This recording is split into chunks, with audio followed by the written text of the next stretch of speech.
2 rounds, 2 states, 2 different winners. The Terex Australian Supercross Lights Championship has been dominated by an American who we've adopted. The likeable youngster from Iowa is here for his 2nd season and loves the people and the culture. Phillip Island was the first time he had seen MotoGP, and Australia is the only country outside of America that he has visited.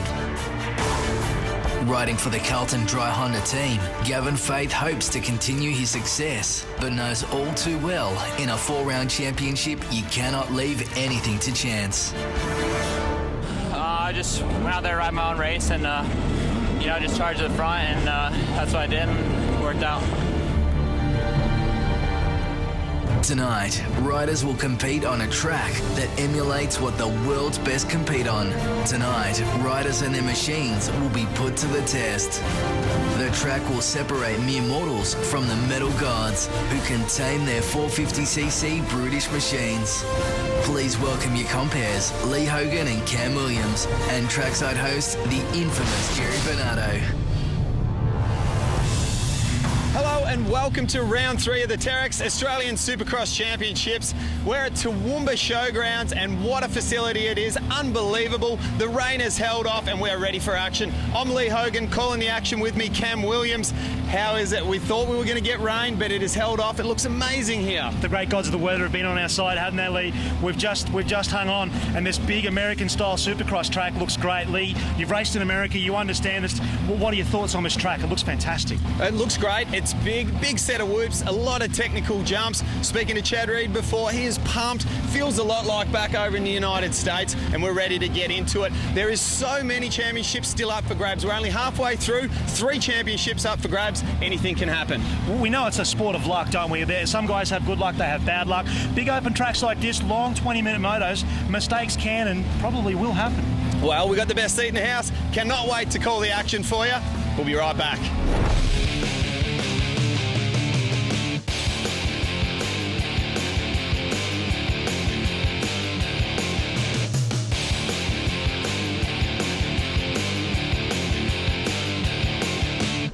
We're here with the championship points leader in the lights category. He's from the United States of America, Carlton Dry Thor Honda rider Gavin Faith. Gavin, you're undefeated so far. 2 rounds, 2 wins. How do you feel? Yeah, it's awesome. The first 2 rounds went really well, and this weekend it looks like we got a little bit of rain this morning, so it should be interesting. Now, I've got to ask you a quick question. Who do you think, coming into the last final 2 rounds, is going to pose the biggest threat to you for the overall championship? I don't know. I mean, there's a couple guys in there that are pretty close, but I just got to keep doing my thing and just ride my own races, and hopefully it works out. Gavin Faith is riding really well. He's got 2 clean races under his belt, so only 2 more to go. It is hard with a 4-round series. It's just so short and sharp. So I just got to do what I can do. I can only go out there and try my hardest. So that's what I'm going to do, is go out there and I think to beat him, I think I've got his speed covered. So I just need to get a good clean start and just get some clear track and just go out and go for it. Alrighty, Serco Metal Militia Yamaha rider Luke Clout. Bit of a revelation this year so far, coming out of America and back to Australia. How's your season been travelling for you? Yeah, it's been pretty good. It's been a good experience coming over from the States and getting to ride the best races in Australia, and I think I've been doing pretty well. I've got the speed to run up front, and I think I've proved that, so I'm really looking forward to here and the next 2 rounds, so yeah, it'll be good. One of the feel-good stories of the Phillip Island round was a young privateer by the name of Duran Stapleton. 2nd place on a privateer's budget. Unfortunately with motocross, some things can and will happen, i.e. bad luck. Duran, you're sitting 2nd in the championship right now and you've got your arm in plaster. What happened? Yeah, I don't usually rep a cast like this, but just practicing on Monday afternoon and just had a little mishap in the whoops, and this hand came off and that was the end of it. Got thrown over the bars and just a little fracture in my right radius, and they say 6 weeks off the bike, so it's not too good. I'm not going to finish this series, which is a bit disappointing, but I'll look to next year's motocross season now. Now, obviously, a ride like that is going to turn some heads for a guy like you. Any changes in your plan potentially for next year yet? I hope so. We'll see. Lee's been really good to me this year, but we'll just see what opportunities come up, and we'll assess them when that happens. But I'm just looking forward to next year now, and hopefully something does come up and I'll be on a team for next year.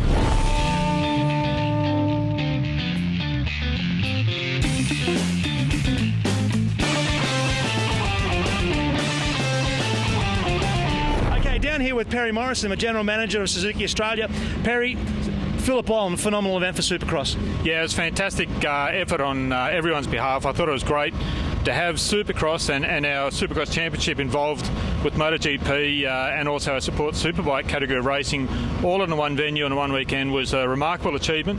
Hats off to everyone involved for getting that round over the line, and it was incredible to see so much support from the crowd there just for Supercross itself. It was wonderful. Really great event. It's fantastic to see Supercross coming back to some of these regional venues, and the feeling so far from Toowoomba is that it's going to be a really well supported event, so great to see. Looking forward to a good night's racing. Perry Morrison, thanks for your time. Best of luck.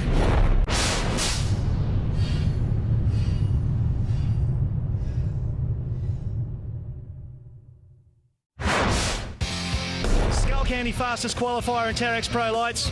Cade Mosick, great way to start your night. Yeah, it is a great way. It's the second round in a row. I've been the fastest in practice, so just gotta cruise in. I think my qualifying laps I got a little tense and I got a little excited, but the track looks unreal. They've prepped it up. It's 100% traction out there. I can't wait. Congratulations, mate. Big thanks to Skull Candy. Well, Cade Mosick is on the up and up at the moment. We're about to start off with Heat 1. But before we do, we're on board the GoPro with Nicholas Sutherland. We're going to take a bit of a look here at this Toowoomba track.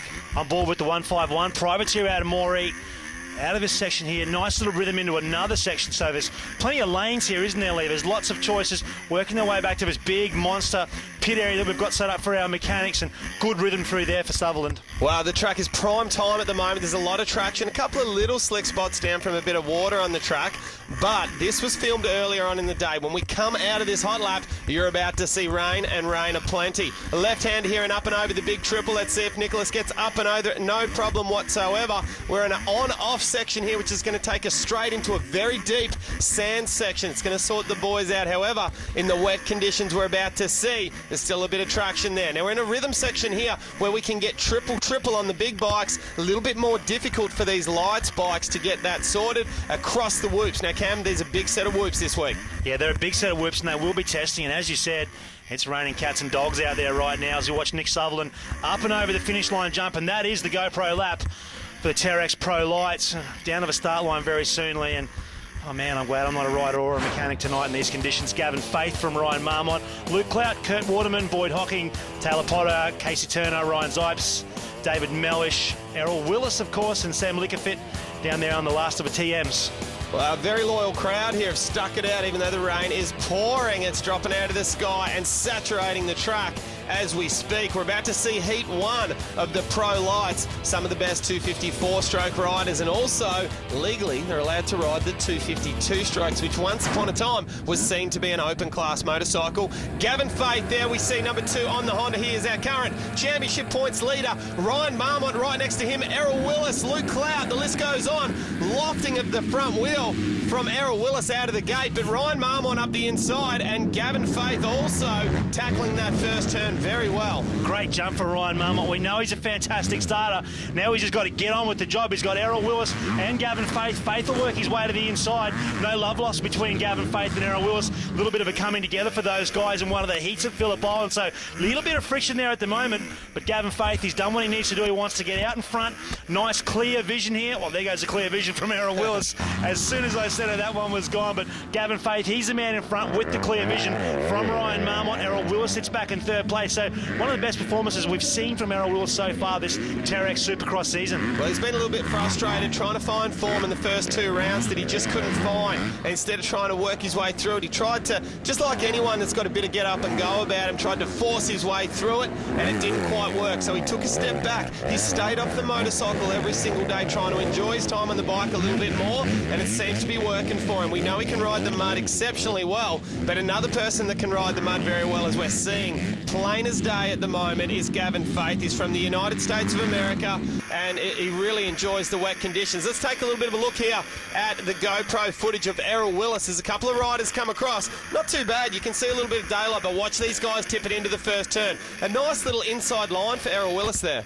Yeah, he did a great job, didn't he? Just very gently around that inside line and ends up with that unit hole shot. I think he'll come out of there there and around about third, but looked to me like Ryan Marmont. So we go to the monster replay from a different angle. Looks like Ryan Marmont will be the man to claim this unit hole shot by, well, not very much from Gavin Faith, and that's what you need. Marmont driving in hard on this factory KTM, and this thing is a quick bike. It's a really strong machine. I think it's one of those US engines that they've got in that.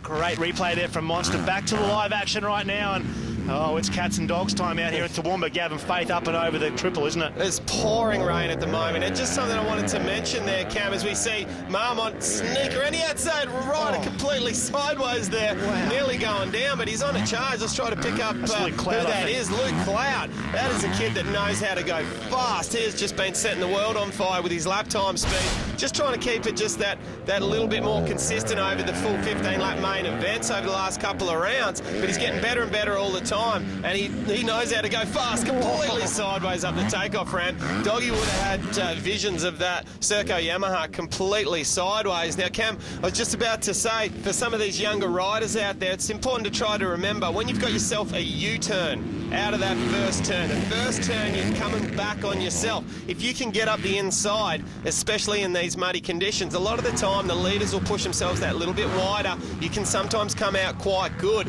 You want to try to avoid the outside starting grids when you've got a U-turn. If you've got a 90-degree first turn where you're not coming right back on yourself, you can afford to start a little bit wider and just hold that line coming into the first turn and swoop in. So you've got to be really careful with those U-turns. Just looked to me like Gavin Faith. He's coming up a little bit short. This is really brave. And what you may not be able to see here is that sand section. It looks like it does have whoops in there as well. So these guys are jumping into this thing, hitting it pretty damn hard. It's rutted, and there's whoops in there as well. So it takes a brave guy and a lot of technical ability.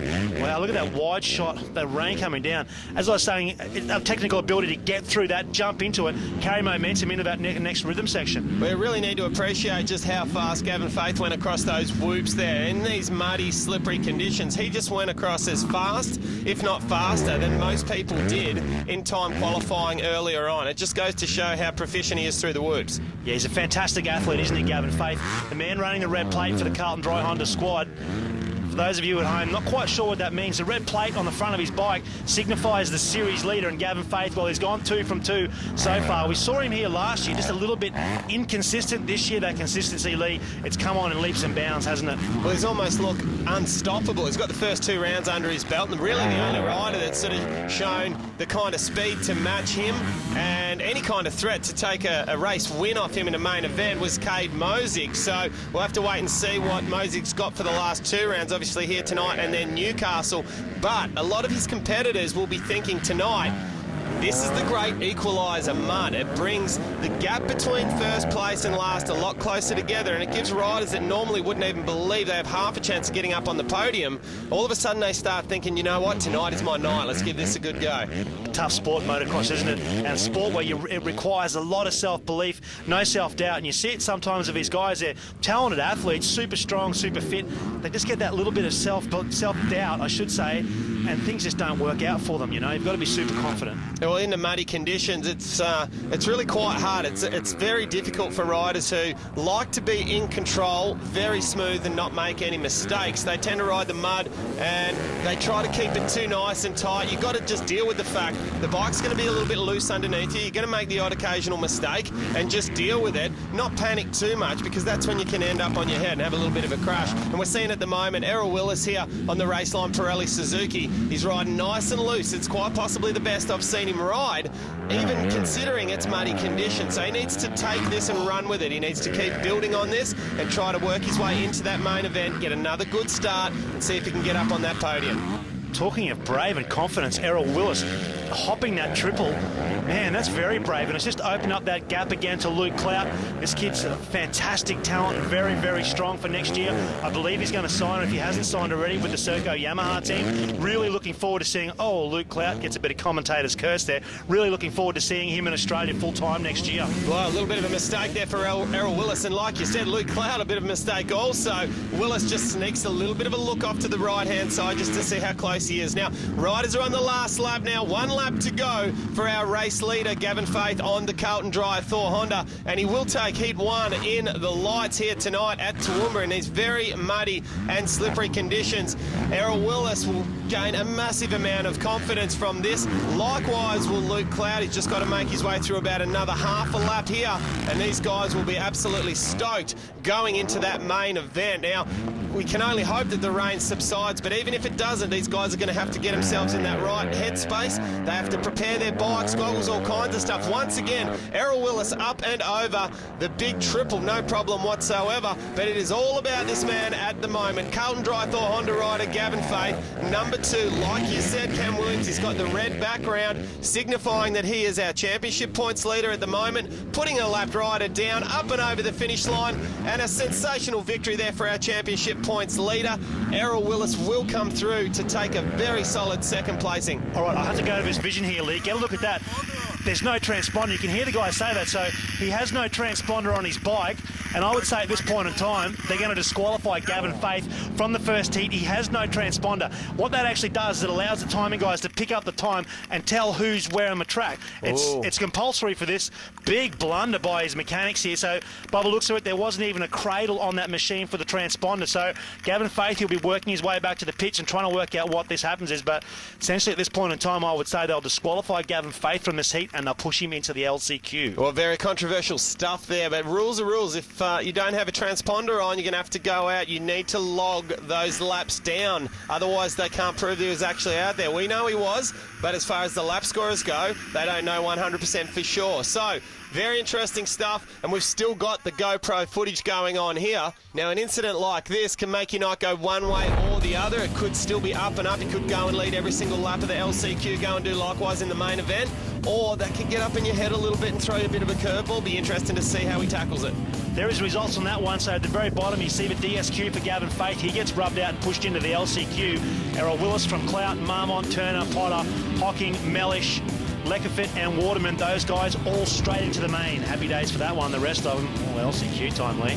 Well, not the way you want to do it, but his first solid win for the Supercross season in qualifying heat. Errol Willis there taking victory via the disqualification for Gavin Faith. So let's hope he can keep the ball rolling going into the main event. Heat 2 with the lights here, same duration. Far right-hand side as we were looking there, we saw Cade Mosig on the Monster Energy Kawasaki. Fastest in time qualifying for the second round in a row was Mosig. Stephen Clark, he knows how to ride the mud, does Scuba Steve. He loves the mud, doesn't he, the Englishman? Zach Newsome gained a Lincoln Nickel, Corey Lucas, 38-year-old Kim Ashkenazi, man, he's got some tricks under his belt for weather like this. Tristan Keisha, Mitchell Norris, Nick Sutherland and Jackson Richardson qualified for Anaheim 1 this year. Keep your eye on the 968 all the way from far north Queensland. Yeah, on the far right here as we're looking at the moment, it is Cade Mosig on the Monster Energy Kawasaki, but Scuba Steve, Stephen Clark right next to him, and Scott Collum, great jump out of the gate from Stephen Clark, but Mosig up the inside holds it on and pushes wide, but Corey Lucas sliding in sideways on the 252 stroke. The young kid, he knows, he's a privateer and he knows how to twist the throttle. He's got so much get up and go about him. It's great to see him up near the head of the pack. Now on board with Jackson Richardson again on that 968, the GoPro lap. Mosig blazes by and into the lead, and that leaves Jackson Richardson in second place. Man, this kid's a precocious talent. We don't see him very often, but when he comes out, man, does he come out swinging. Mosig go well. He was the fastest qualifier, and so far tonight, he's looked the class of the field. Right now, up and over the triple, and electing just to do 2-1 at the track. As we can see, is deteriorating. I think within no time, we're going to see the whole field just doing 2-1 through there. Through the sand section, no problem whatsoever. Cade Mosig from the Rosebud District Motorcycle Club down in Victoria knows how to ride the sand. Now, that is Scott Collum, who's thrown the Suzuki down on the ground, and he'll be hoping to get back up. And let's not forget, he needs to qualify and make his way through to that main event. Yeah, tough break for the young likeable Kiwi there, Scott Collum. He's a pretty handy motocross rider. First time he's ever actually raced Supercross, so keep our eye on his progress through this heat and see if he can get through. But right now, it's all about the Monster Energy Kawasaki rider, Cade Mosig, as we go with the unit hole shot. On board with the Kiwi, Scott Collum. Gets a great drive. Watch for Corey Lucas to the outside. Comes screeching in here at full speed. There is Lucas gets pushed a little bit wide and a bit of a bump. Mosey bounces off column and gets a great jump. Oh, and Tough he's one. gone down there in the first turn. Definitely a bit of sandwich action going on coming out. Let's have a look from a completely different angle. We're getting some amazing footage of this first turn action. And Mosey up the inside, squeezed together there, and it looked to me almost as if Scott Collin might have slipped a neutral or something, because he, by rights, I can't see why he went down. He didn't get, he got bumped a little bit, but right there, tipped it over. No drive, was there? There was nothing for him at all in that monster replay. Out in front yet again, Cade Mosey, making every post a winner right now, as we saw with Gavin Faith in that first heat. Just wants to get out in front and maintain clear vision as long as he can. Only short heat races, only 7 laps, so the likelihood of coming into lappers towards laps 6 and 7. Oh, Cade Mosey just losing his rhythm there, just a little bit. The likelihood of coming into lappers towards the back end of this one, probably not as strong as we saw on the Pro Opens, is it? No, definitely not. These guys, they don't tend to lap quite, partly because their main events are a little bit shorter. Their races are a tad shorter than that open class. A little bit sideways up the takeoff ramp is Cade Mosey, but Stephen Clark hopping that triple. He'll be one of the last ones, I believe, to be doing that consistently. Cade Mosey electing once again to do 2-1, but still has a nice substantial little lead over second place. Now, Mosey yet to have his first win of the season in the Supercross Championship. We see Twisty Keisha there has gone down on the KTM machine, trying to get back up and score himself that qualifying position. But I believe Mosey is not only knocking on the door for his first win, but perhaps a solid win by a good distance. He's got the kind of speed that you would expect to have netted himself a victory so far. Well, speaking of speed, watch Scott Collin here close in. Oh, not quite sure who that rider was, but he got all swapped out through the sand section and blew off the track. Interesting ride here as well from Stephen Clark. Look at him starting to close in now on Cade Mosey. Another one with the social media. Stephen Clark, he had some stuff going on Twitter, or I think maybe Instagram, and big smiley faces for the mud. Oh, as he gets all sideways out of that rut. Yeah, really looking forward to the mud, the Englishman. Trying to get something done here now as he closes in on Cade Mosey. Yeah, great job so far, and he's made his way up onto the back of the Kawasaki rider, and Cade Mosey just trying to find his feet at the moment, trying to get some good lines sorted. And the top guys, once again, the triple there, no problem whatsoever for Stephen Clark, the on-off section likewise, and into the sand. Now, Cade Mosey just trying to find a few lines, and Stephen Clark just piffs it in completely sideways, almost comes together, and that was almost a nice little combination of Suzuki and Kawasaki plastics there, a little bit of a mix-up of colours, you might say. Interesting to note the way Stephen Clark came in very aggressively, and then Cade Mosey jumped across to protect his line into that next corner. Doesn't want that to happen twice, and potentially both those guys to end up on the ground. Stephen Clark, he backed it right in that previous corner, and Mosey just doing a little bit of self-protection there. Worked their way back through that unit first turn again, and man, Cade Mosey looking the goods tonight, isn't he? He's got his mud game on well and truly by the looks of it. Stephen Clark, just a little mistake there and dropped back off Cade Mosey. Well, I think where Cade Mosey gained a lot of that time is the turn after the finish line. It's a deep rut, and he tipped it in so hard, almost like it was dry. But Stephen Clark seems to be making up a lot of ground on the big triple, where he's still, taking that little bit of a risk and hopping those, all 3 of them in one hit. But I did want to mention, it's a sign of an absolute elite level mud rider when you can watch someone like Steve Clark tip it into that corner completely sideways when he almost came together with Cade Mosey and somehow not crash. You need to be so comfortable in the mud to be able to keep it on 2 wheels. Especially with loss of traction, isn't it? As soon as you break that hard. We're back on board now with Jackson Richardson on the GoPro.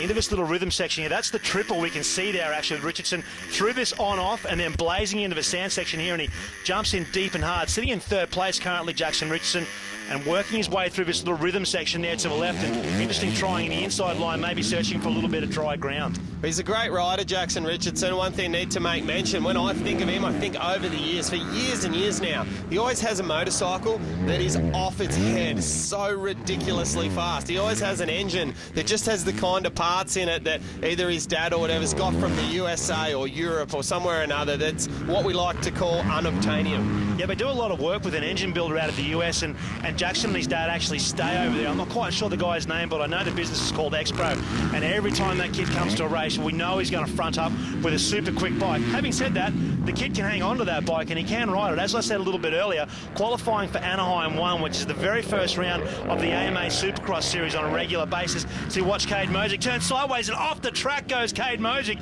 trying to just get through that that double and then single man, works his way back onto the track as soon as possible, but maintains the race lead. Normally on a dry night, that would cost him 2 or 3 positions, but still hanging on to the lead right now. Well, he managed to come back on, no problem whatsoever, but Stephen Clark would have hopped that on-off section and made up a good little amount of time, and that puts him all over the back once again of Cade Mosig. Now, for Stephen Clark, he needs to try to drop the hammer and make the pass, which he's done right here. He's relegated the Kawasaki rider back a position. Stephen Clark up and over the finish line jump. Now, we'll be able to see right here.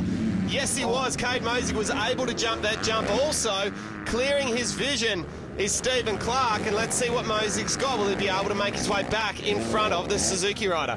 Very interesting now for Cade Mosig. He's gone from having super clear vision to having Stephen Clark just completely filling in his goggles, and a couple of lappers there as well starting to come into the frame.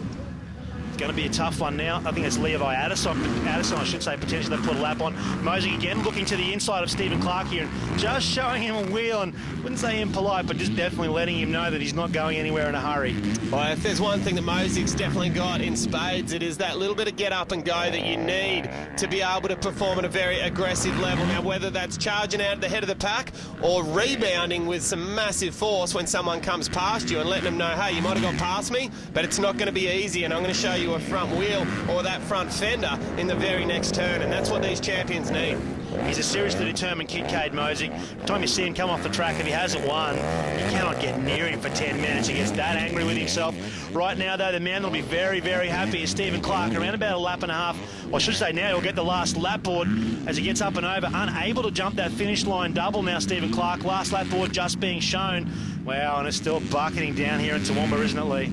It sure is. It's raining very, very heavily. This track is getting stickier by the minute. It's getting more and more difficult. When it first starts to rain, the track gets very slippery, but it's not too difficult to ride. You don't have all these massive, gnarly clumps of dirt, and you also don't have these super deep ruts that you have to try to tackle. Trying for the average punter to ride around this track at the moment would be no mean feat at the moment. But Cade Mosig is trying to reel in the race leader and at least make this last lap a little bit of a battle for first and second placing. It looks to be Stephen Clark, knowing how comfortable he is in the mud. It's going to take an absolute miracle for Mosig to get past at the moment, or at least some kind of a huge mistake from Stephen Clark.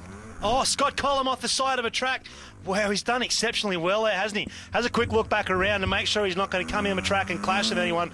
Collum and back through and into that first left turn for unit. But Scott Collum, well, he escaped that one by the hair on his chinny chin, didn't he? He sure did. Second last corner here. We're tipping it in for Stephen Clark, and he's just made it through the most treacherous part of the track, the rhythm section where they were going triple earlier on. Not doing it now in the mud, but a very good ride and a sensational victory for Stephen Clark. Cade Mosig holding on for second place and finishing very, very close. Actually, didn't drop off the pace whatsoever. To be very happy with that performance.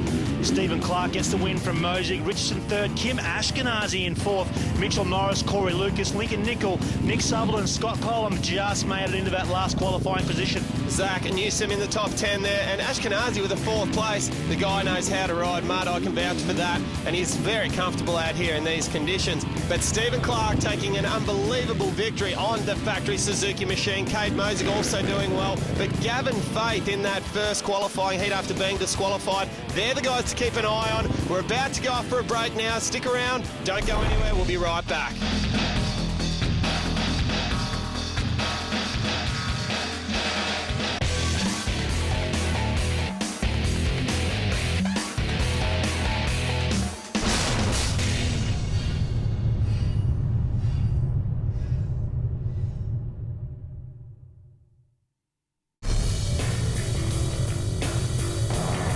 Everyone's got a superstition, mate. Do you have any when you get to the line? Not when I get to the line, but when I'm getting dressed, I'll always put my right knee brace on first. Steve Clark, superstitions before you race? Oh, I don't really believe in them, man. You know, after some of the injuries I've had and, you know, some of the crashes we've all been through, I just kind of... You make your own luck in this sport, you know. If you can run 15 perfect laps and you've done all your training, I think everything should be able to go your way.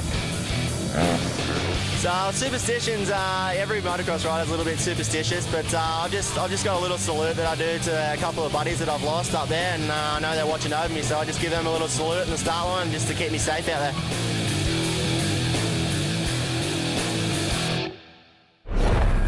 Well, as Mosig said, everyone's got their superstitions, but this is the LCQ. Now, this is the direct result of what happened when Gavin Faith did not run his transponder earlier on. Now, he's out here in the LCQ. We'd expect him to lead every lap and take the checkered flag, which he does, but this has thrown him a massive curveball as far as the main event goes. Yeah, look, he's going to be a little bit more tired, isn't he? He's done more laps in really trying conditions. I'd say he's dodged a bullet here, Gavin Faith. There'll be a few heavy discussions going on that Honda truck. 30-second board up now for Terex Pro Lights. Well, it's get nervous time here. Round 3 at Toowoomba, the Terex Australian Supercross Championships, brought to you by Petters.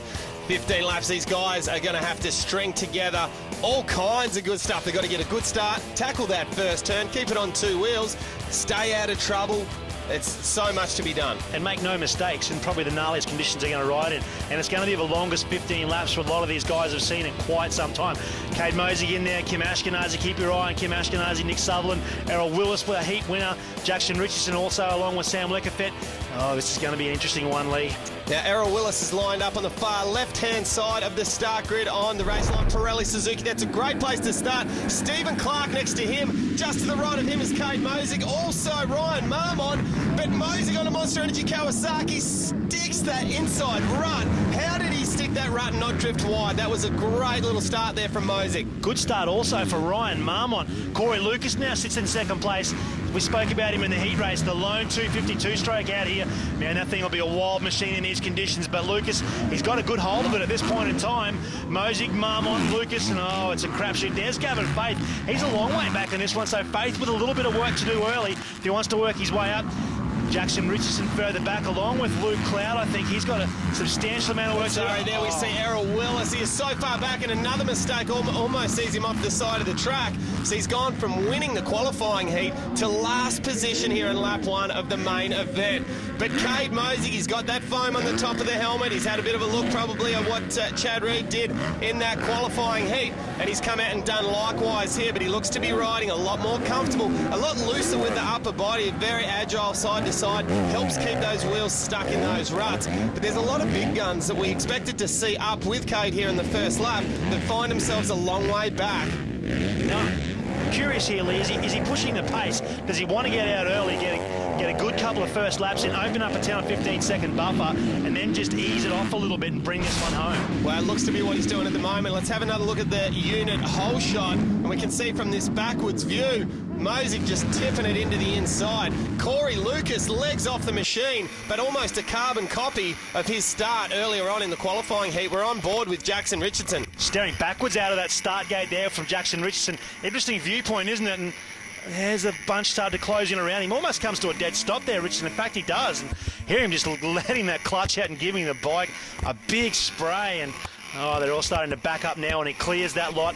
Great shot facing backwards there. We go to the monster replay from the front again. Lucas it is that drives in hard, but as you said, Cade Mosig just sticking that inside rut and really making it work for him. And coming out a big pile in front there, Cade Mosig really benefiting from being brave in that first corner. Well, have a look at the lead that Cade Mosig has got now over second place, and likewise, Ryan Marmot back in second has got over third. These guys are just stretching it out at the moment. Now, earlier, Cam, you asked me, is he going off in a little bit of a charge at the moment? Is he going off super fast? What's he trying to do? Well, in these kind of conditions, when it's this muddy, a lot of the time, if you've got a really good fast pace going on and you slow that pace down to try to protect your lead, you'll crash. You'll find that the bike reacts differently. You'll find yourself in different positions on the track. And I think that's what Cade's doing at the moment. He doesn't want to slow down. He wants to ride the way he knows how to. But you always up your risk of having a crash when you're going extremely fast at the moment. No mistakes so far for Mosig. Speaking of crashing, we just saw Jackson Richardson having an incident there, and I would say this track, well, it's going to be littered with a whole lot of broken stuff. And there we go with some footage of another rider there, and we're not even able to pick up his number. He's that muddy now. But back to the front, Cade Mosig doing a solid job right now and just picking his way around, isn't he? Being very patient on the throttle, not getting super aggressive on this thing, especially around the turns, because that back wheel will spin in a heartbeat, and before you know it, you'll be facing the wrong direction on your head. Well, looking very similar to what Chad Reed did in the qualifying heats with no mud on the gear. Ryan Marmont looking very clean also. So these two guys have got a good start. They've kept out of trouble. Gavin Faith back there in third place. Now, we've mentioned it before, we'll mention it again. Gavin Faith is in a little bit of a damage control situation at the moment where a muddy night could quite possibly turn from having 2 victories in round 1 and 2 at both Dubbo and Phillip Island into a nowhere at round 3 and destroy your championship points tally. So he may not have the opportunity to win tonight, but he still needs to turn it into a good points haul. Something here I'm very interested in watching Ryan Marmont. He's been in the lights class and been racing motocross. He's still a young guy, but he's been around forever, Marmont, hasn't he? And he's got a lot of experience. He would have ridden more than, say, maybe double figures in conditions like this. So Ryan Marmont knows that this one, the first 5 or 6 laps, you can lose you can't win the race, but you most certainly can lose it. And watch him trying to hike this finish line double, I should say, and not doing a bad job there as we go for a wide shot, I think, of Casey Turner starting his bike again. And Marmont, he's going to use his age and wisdom in this one and just pick his way through and then maybe look to from laps 12 through 15 to try and make a move on Cade Mosey. Well, he's so smooth and he's so consistent is Ryan Marmont. He knows how to win races. He's won many in the past and he also knows how to string together championships. But he's a rider that's just known to be exceptionally smooth and consistent. Now, I know in rounds past, we've touched on a couple of times about if that head and that helmet is bouncing around all around the place, it tends to point towards a rider not really focusing too much and not being, 100% in control of what's going on. Doggy never does that. You watch his helmet, you'll see it's always nice and consistent. And just in that corner back there, we saw that very nice and early. He spotted that rider that just happens to be Jackson Richardson, spotted him before he even got anywhere near the corner, which meant in these very slippery, muddy conditions, if you get stuck in a rut going into the corner, sometimes you can't get out of them. Marmont now looks to be closing a little bit on Cade Mosey. Follow Mosey through this rhythm section here and still looking pretty solid at this point in time, Mosey. Oh, and he gets the commentator's curse, tucks the front wheel. That allows Ryan Marmont now to move into the lead. Good presence of mind there from Mosey. Didn't put the gloves in the dirt, pulled the clutch in and kept that Monster Energy Kawasaki running. So there's Mosey. You can see some dirt on the left-hand side. Marmont looks to me like he's going to jump this finish line double, and again, if Mosey can't do that, that's going to open up that lead for Ryan Marmont. The consistency we're just talking about here. Ryan Marmont, clear vision, clean gear, no mud on the gloves, experience. Interesting to see here also a little puff of dust coming out of this really gnarly mud. Well, the other thing to remember there is Marmont didn't need to erupt into some huge battle with our original race leader, Cade Mosey, to get past, so he didn't get peppered with mud. He doesn't have mud all over him and his goggles, all kinds of stuff. So it'll be interesting to see. I think we're going to see a huge charge from Cade Mosey in no time. He's going to find himself on the back of the JDR Motorsport KTM rider. Yeah, clearly running faster lap time, isn't he, Cade Mosey? He looks a lot faster, but the mistakes, what could well cost him in this moto now. And look at Marmont there, just trying to be as patient as you can on the throttle.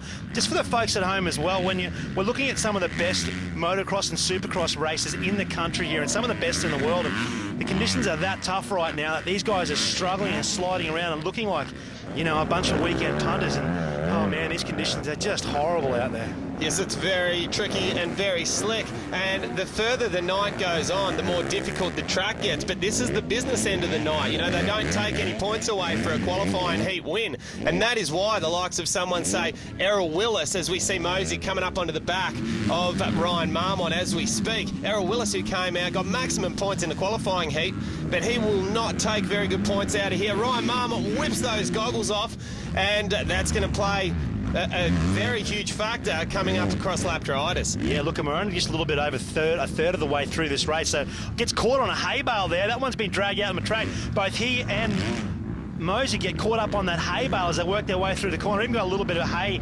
underneath the machine now. Mosey looking to get up the inside here and make a pass on Ryan Marmont. Marmont just sweeps across a little bit to protect his line. Right now, though, I would say that Ryan Marmont may not even know that's Cade Mosey behind him. He's just so focused on what's happening in front of him.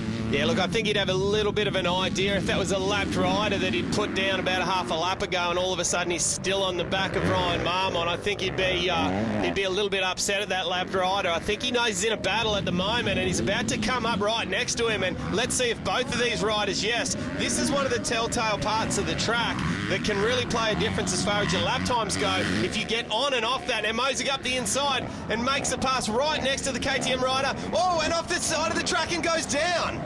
Wow, Cade Mosey down again. That's 2 so far from Cade Mosey. Still only 6 laps down in this main event. Cade Mosey's had 2 crashes, Lee. Yeah, he sure has, and that's not what you want. We are right in the midst of it here, but it's off to a commercial break and we'll be right back. Don't go anywhere.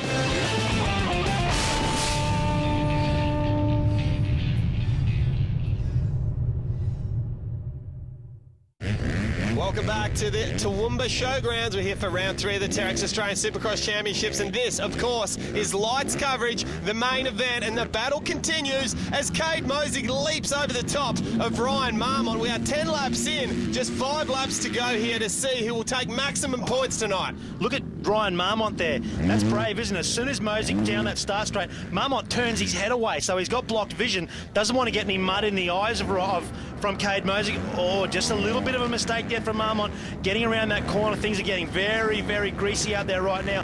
Cade Mosig looking again to extend his lead.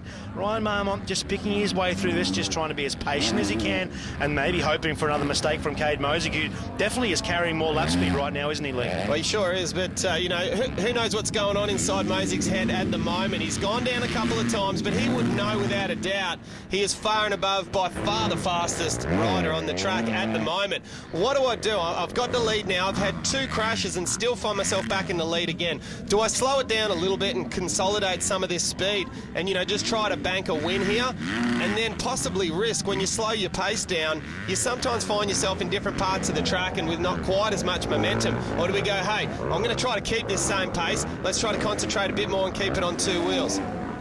Interesting, isn't it, for Cade Mosig? And that's the battle going on whilst he's battling these conditions, isn't it? Do I slow down? Do I keep my same speed? You know, what's happening with these ruts? The track's deteriorating so fast, and all that's going on while he's considering gears, clutching, making sure he gets over this big double on the finish line there from Cade Mosig. And oh man, there's a real royal battle going on inside his head, isn't there? Well, it's great to see him still jumping that little small double and then the huge double up and over the finish line there. And let's just, you know, paint the picture for you guys. The big 450s, or even the 252 strokes that produce so much more horsepower than these 254 strokes, there's next door to no one getting up and over those things, and yet Mosig continuously, just about every single lap, maybe 1 in 5, he doesn't quite get it because he doesn't get the corner prior right. That's the only thing that determines whether he does or doesn't get up and over. Even having to seat bounce just that little tiny double where potentially normally it wouldn't even be a real issue for those guys. Ryan Marmont just picking his way through these lines and ruts, being super patient, also looking to avoid lappers given the lack of goggles underneath that helmet right now from Ryan Marmont. 4 laps left to run in this one, and I would say that this ding-dong we've got going on here is far from over. Well, how consistent is Ryan Marmont? He's stringing together the kind of race that we would expect from him, and just proving to us why he's always at the top of team managers' lists when they're trying to select their teams. Now, let me just try to explain to you what he's doing. He's riding his own race here. Mosig, yeah, he knows for sure, look, Cade's way faster, and he'll be looking up and go, whoa, hang on, he's on the ground. We'll just go past him here and I'll keep riding my own race.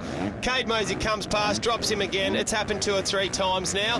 It hasn't affected Ryan Marmont at all. He's just out there pretending. He's out there with his good friend and brother, Jay Marmont, stringing together lap after lap on the practice track. This is what he does and what he does best. I doubt very much whether we'll see a mistake, let alone a crash from Ryan Marmont.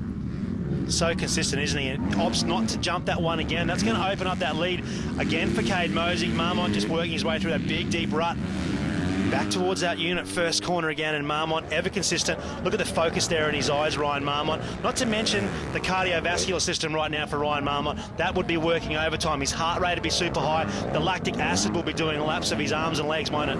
Oh, it will, for sure. Look, out of all the riders out there, though, if you have a bit of a look, you can see the way that he rides is just that sort of 10% down on energy compared to a lot of the guys that ride with just that little bit more intensity. And it's been one of the main contributing factors towards winning championships and races. And, of course, all of his sponsorships that he's had over the years is just how smooth and calculated he is. And being able to ride at that same level, but while burning just that little bit less energy, he still trains extremely hard. He just manages to keep that little bit extra in the tank. And he's that kind of guy walking around the pits as well, Ryan Marmont. Very unassuming, very happy just to get around with his wife Chelsea and his little girl Indy and just cruise around and do their thing at the races, you know, as we get back to some more footage here of Cade Mosig just getting on with the job now and just doing what he can here, Cade Mosig. We know he's riding fast. Oh, he's gone down, Cade Mosig down again. Oh, Troy Carroll back in that Monster Energy Kawasaki truck.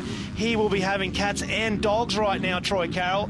Nervous as we're looking for Ryan Marmont now in the shot, and there is Ryan Marmont yet again. He's been gifted the lead in this moto by Cade Mosig. Oh, Ryan Marmont, he'll be thanking his lucky stars, won't he? Well, he was trying to get the bike started just as Ryan Marmont came past was Cade Mosig. Let's have a bit of a look at the replay. Front wheel start starts to wash out in that first run and it slides over the top of 3. Now, have a look. Don't worry about Mosey. Look at these whoops at the moment. Would you like to be going across the top of them in these conditions? I don't think Kim Ashkenazi is too happy sitting through, going through those whoops there. So treacherous. Now, Mosey has to try. He has still got 3 laps to go, 3.5 laps to go to try to rebound. Now, if he can do that, that'll be 4 times. Look, I think Ryan Marmont is gone. He has strung together such a good main event here in the lights class.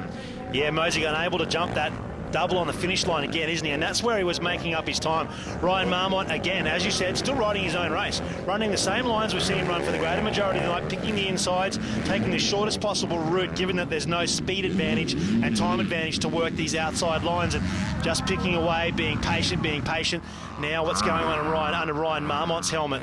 Well, he's just trying to string laps together here. He would know how many laps to go. The checkers, our checkered flag guy there, who'll be waving the flag when the checkered flag does come out. From the 5 laps to go, he starts giving the board. You'll see 5, then you'll see 4. And that's completely different to what we used to see back in the day, I tell you. We used to, in our big 20-lap main events, we'd get halfway, and then our next one would be 1 lap to go.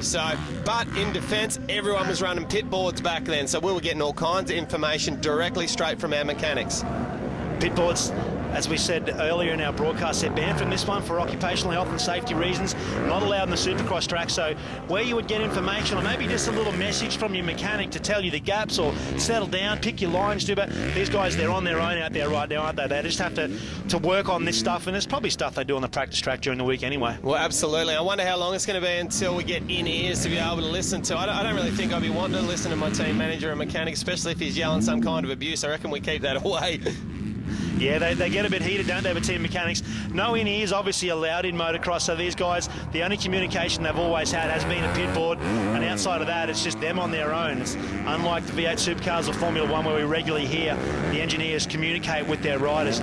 A lap and a half left to run now for Ryan Marmont, and I would suggest his dad, Pete, and the rest of the team following Ryan Marmont, this will be the longest lap and a half they've gone through in a long time. Oh, Petey will be swigging on a beer up in the stands at the moment, having a good chat with his friends. It ain't no thing for him whatsoever. He's been in this position so many times. Likewise has Ryan Marmont, the JDR KTM rider, knows what to do from here, even with the added pressure of knowing we are just about to receive the last lap board.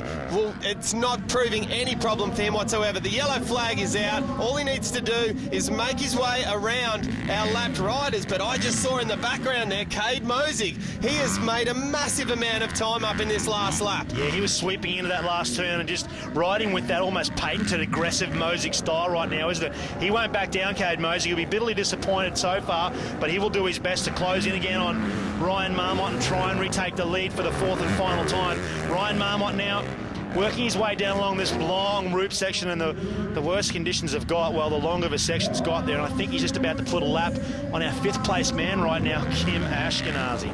Oh, what an amazing effort for JDR KTM rider Ryan Marmont. The team is folding in Australia for next year, but not in America. We'll keep going. Of course, the KTM team going back in-house again for a Pro Open only team. But Ryan Marmont is showing why the orange colours is working very well for him. Less than 1 full lap to go now for Ryan Marmont to take a victory, and what has been a little bit of a spell without any victories for him. Yeah, it's been a bit of a dry patch. A couple of years with some terrible injuries, Marmont. Broken ankle and I think maybe a wrist, and was riding very, very well. He was on that KTM 350 and actually had a heat win in an outdoor race, Ryan Marmont, doing such a good job. So this is the Ryan Marmont of old. This is the former Australian motocross and supercross champion that we haven't seen for a little while, more so due to injuries than anything. Riding very, very consistently now, Lee. Well, if you could write a script and put it together for how to win a 15-lap main event here in very muddy conditions at Toowoomba for round 3 of the Terex Australian Supercross Championships, you could not go wrong with the script that Ryan Marmont has written for himself here. He has only got a couple of corners to go, and this is what I believe the trickiest part of the track right here. But no problem whatsoever for Marmont. He comes very, very close to a tough block. He's going to make his way through the whoops for the last time, and which brought down our original race leader, Cade Mosig, into the final turn. No problems whatsoever. A huge fan base for Ryan Marmont. They will be ecstatic with this victory here. Round 3 of the Terex Australian Supercross Championships goes to Ryan Marmont, and he will be over the moon. His father will be. The whole team will be absolutely pumped with this effort. This is a great sport, isn't it? Last time out for these guys at Phillip Island, we saw Jaron Stapleton get second. Now Ryan Marmont, the man who's been injured, he comes back and gets a win in front of Cade Mosey, Gavin Faith. Smart ride there to stay third. Stephen Clark fourth, and Kim Ashkenazi fifth. What a great ride from the 38-year-old, the first privateer to finish. Awesome ride from Ashkenazi there, but it's interesting to note that in these muddy conditions where anything can happen, first, second and third just happened to be first, second and third battling for the championship also. Great job there, but it's time now. Let's go down to Ryan Marmont. You have not won a Supercross race in a long time. How good does it feel? That was a treacherous track. Yeah, I mean, we come in with a game plan to do the little things right and get a good start. Do a jump when you could. It's that hard just doing a jump. It was bloody tough. So, we done all the little things right tonight and just had good momentum, kept the tyres as clean as possible, and it worked out for us. Back and forth with this kid, Ryan Marmont. You were the true Terminator. You never gave up. What was your brain telling you? I was just trying to get around, and I felt that trying to jump everything was the fastest way around, and I found it was a little easier than rolling everything. When I found that I started rolling everything, I started making mistakes and getting all squirrely, and I tried to play it safe, and then I started making mistakes. So I just thought, just got to just go for it. But it caught me out, made too many mistakes, and pretty much handed it to Doggy. But I did what I could. Got the Monster Energy Kawasaki on the podium. It's the second place. I'll take it. It was one of the craziest races I ever raced. They're just carnage everywhere. And, I was lucky enough to get through. Had a bad game pick. I was lucky enough to get through to up to third of the first lap. So I was part of that. I started plucking away at him a little bit, and I made a lot of mistakes, and I just decided to lay low and think about the championship and in the big picture. Well, Gavin Faith on the podium in third place, but he continues to lead the championship. Very solid with 70 points on the Carlton Drythor Honda. Yeah, he's been fantastic, hasn't he? 9 points back to Ryan Marmont, and then only another 6 points back to Cade Mosey. Tough season for Mosey. It's going to be definitely a few questions in the what-ifs there with Mosey, isn't there? Well, for sure, especially when you got that kind of pace. We see James Booth Elliott, Lincoln Nickel, Errol Willis a long way back, that's for sure. Ricky Girdwood, Boyd Hocking. Not bad for Boyd Hocking getting into the main event. That's a good bonus for him, but he'll certainly be hoping to do a little bit better. Well, an unbelievable effort from Ryan Marmont, taking a victory here. Very popular one. Unbelievable pace from Cade Mosey. Just a couple of crashes causing a bit of grief for him, and consolidating the championship points lead is Gavin Faith. On behalf of myself, Lee Hogan, Cam Williams and Jerry Bernardo, thanks for watching us here at Toowoomba. Next round, we head to the final round, of course, at Newcastle. Make sure you check in.